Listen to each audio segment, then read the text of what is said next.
it was clear almost immediately that no one was prepared for something like that to happen. We take water for granted. We're rarely under water stress. I don't know that we'll ever trust the city water system in Charleston again. We're looking at ways of sensing everything. In short, it was a mess. It was a mess. We found out later what regulations did or didn't exist, what types of enforcement of the existing regulations were even being enforced. So I think that it became pretty clear pretty quickly that no one in Kanawha County or virtually anywhere in West Virginia was ready for something like that to happen. I think that as a direct result of the chemical spill into the water system in Charleston, that there was a trust broken that may never be repaired. I think that even today, there are a percentage of families in West Virginia and Charleston that do not trust this water system, and they don't want to do anything with it. What we saw from that chemical spill is that when we don't have water, it creates a serious situation, and not one that's just, oh, environmentalists care about it. Everybody cares about it. Citizens care about it. Businesses care about it. It's wildly important to us, and we see it when we realize it when it's gone. I was actually at work back in the office whenever that all clear happened. My roommate at the time flushed the pipes, and I remember coming home and getting ready to take the first shower, and that smell was everywhere. And they told us that it would be there, but I think that everyone, at least myself, was a little reluctant.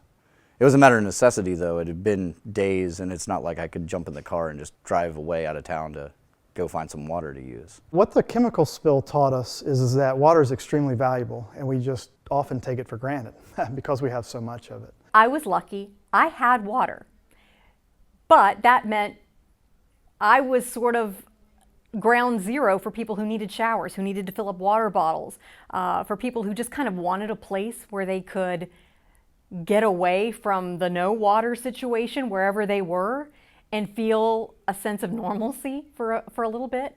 So I was very, very fortunate. I think from an economic standpoint, there were so many people that couldn't go out and afford to go get a hotel room, couldn't afford to go drive 30, 40, 50 miles to another place to take a shower, to do their laundry, to do the necessities with water, that I think that because of that situation, people just had to go ahead and use it. Now, moving into the future, there is no question that the value of water will only go up.